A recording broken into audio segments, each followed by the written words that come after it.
வணக்கம்.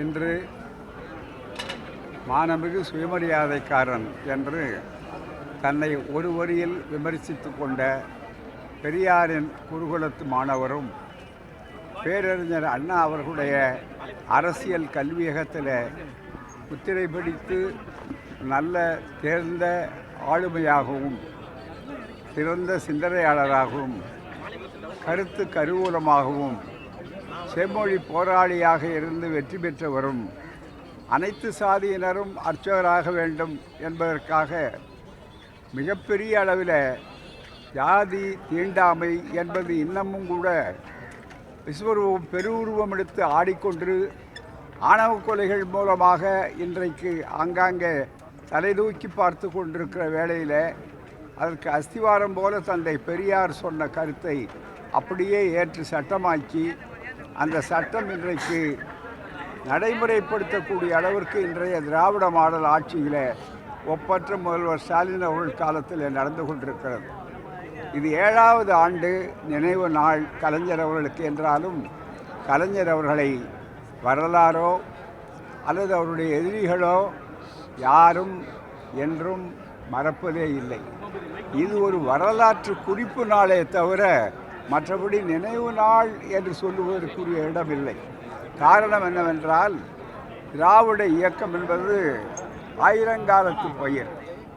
இதை அசைக்கவோ மாற்றவோ 1000 அமித்ஷாக்கள் வந்தாலும் 10,000 மோடிகள் உருவமெடுத்தாலும் பக்தி வேஷம் போட்டாலும் மறுபடியும் அத்தனை கடவுள்களையும் கூட்டணியாக அமைத்து கொண்டு தமிழ்நாட்டில் பெரியார் மண்ணை ஏமாற்றலாம் கைப்பற்றலாம் என்ற அவர்களுடைய கனவு ஒருபோதும் நடைபெறாது என்பதைத்தான் சூளுரையாக இந்த கலைஞர் அவருடைய நினைவிடத்திலே கலைஞர் அவர்கள் உறங்கிக் கொண்டிருக்கிற அண்ணாவின் அருகிலே உறங்கிக் கொண்டிருக்கிற இந்த இடத்துல நாங்கள் திராவிடர் கழகம் மட்டுமல்ல, தமிழ் உணர்வு படைத்தவர்கள், சுயமரியாதை உணர்வாளர்கள், தமிழ்நாட்டின் நலனை உண்மையிலேயே காக்கக்கூடியவர்கள் அத்துணை பேரும் நிச்சயமாக இதை வரவேற்கிறார்கள்.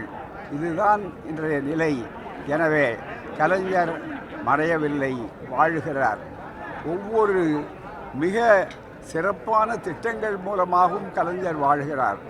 அவர் பெயர் வைத்துத்தான் அவர் இருக்கிறார் என்பதல்ல, தமிழ்நாட்டினுடைய வளமும் தமிழ்நாட்டுடைய தன்மானமும் தமிழர்களுடைய உரிமைக்கான போராட்டமும் எப்போதெல்லாம் வெடிக்கிறதோ அப்போது பெரியார், அண்ணா, கலைஞர் அதை தொடருகிற இன்றைய ஒப்பற்ற முதல்வர் உங்களுடன் ஸ்டாலின் என்று சொல்லி அதை கூட தடுக்க பார்த்து மிகப்பெரிய தோல்வியை எதிரிகள் சந்தித்திருக்கிறார்கள். இந்த உச்சநீதிமன்றத்திலே அவர்கள் பெற்ற தோல்வி இருக்கிறத, இது அடுத்து அவர்கள் மக்கள் மன்றத்திலே பெறக்கூடிய தோல்விக்கு அச்சாரம் என்பதை இந்த நேரத்தில் நினைவூட்டுகிறேன். ஐயா, கிராமப்புற மாணவர்கள் மத்தியில் ஜாதிய ரீதியான மனப்போங்க அதிகமாயிடுச்சு, அதை எப்படி பார்க்குறீங்க? அதாவது இந்த ஆணவ கொலைகள் என்ற பெயரால் சிற்சில இடங்களிலே இன்னமும் ஜாதி வெறியை ஊட்டி கொண்டிருக்கிறார்கள். அதற்கு அடித்தளம் RSS. ஜாதி சண்டைகள் எங்கே அதிகமாக இருக்கிறது என்று சொன்னால் கோயில் திருவிழாக்களிலே இருக்கிறது. கோயில் திருவிழாக்கள் மூலமாக ஜாதியை மறைமுகமாக தூண்டிவிட்டு ஜாதியை பாதுகாக்கின்ற சடங்குகள் சம்பிரதாயங்களையெல்லாம் ஊக்கப்படுத்தி கொண்டிருக்கிற இந்த நிலையில் அதற்குரிய சட்டங்கள், ஆணவ கொலைகளை எதிர்த்த சட்டம் வேண்டும் என்பதை திராவிடர் கழகம் கடந்த ஜூன் 23ஆம் தேதி அன்று கலைஞர் அவர்களை நாங்கள் முதல்வர் ஸ்டாலின் அவர்களை நாங்கள் நேரில் சந்தித்து சுயமரியாதை இயக்க நூற்றாண்டுக்கு தேதி கேட்டபோது வலியுறுத்தி சொன்னோம். அவர்கள் அதை ஏற்றிருக்கிறார்கள் இந்த அரசின் மூலமாக. அதே போல் கூட்டணி நண்பர்களும் கூட அந்த கருத்தையும் பொதுவானவர்களும் கருத்தையும் சொல்லுகிறார்கள். அதை தாண்டி சென்ற 2-3 வாரங்களுக்கு முன்னால் மருத்துவமனையில் இருந்தபோது கூட நான் ஒரு கடிதத்தை, விரிவான கடிதத்தை, சட்டபூர்வமான பல்வேறு அம்சங்களை உள்ளடக்கி எப்படி அந்த ஆணவ கொலைக்கு எதிரான சட்டம் அமைய வேண்டும் என்பதையும் வலியுறுத்தி இருக்கிறேன். அவர்கள் ஒப்புக்கொண்டிருக்கிறார்கள். எனவே ஆணவ கொலைக்கு சட்டம் மூலம் மட்டுமே தடுத்து விட முடியாது.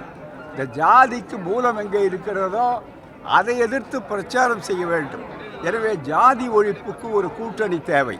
தீண்டாமை ஒழிப்பு, ஜாதி ஒழிப்பு என்பதற்காக கடுமையான பிரச்சாரத்தையும் அதே நேரத்தில் கடுமையான நடவடிக்கையும் சேர வேண்டும். எப்படி சுயமரியாதை திருமணத்திற்கு முன்னாலே ஒரு நல்ல அளவிற்கு பிரச்சாரம், அதற்கு பிறகு சட்டம் இவைகளெல்லாம் வந்ததோ அதே போலத்தான் பிரச்சாரமும் ஒன்று சேர வேண்டும். அது சமூகத்தை வரும் வெறியர்களை விழிப்புணர்வை உண்டாக்க வேண்டும். அந்த மக்களுக்கு விழிப்புணர்வு வர வேண்டும். அந்த வெறித்தனத்துக்கு விடை கொடுக்க வேண்டும். அதற்கு ஒரு நல்ல ஜாதி ஒழிப்பு, தீண்டாமை ஒழிப்பு பிரச்சார குழு என்பதை தீவிரப்படுத்தி அதையும் சேர்த்து தமிழ்நாடு திராவிட மாடல் அரசு ஏற்படுத்த வேண்டும். ஓகே, நன்றி. நன்றி.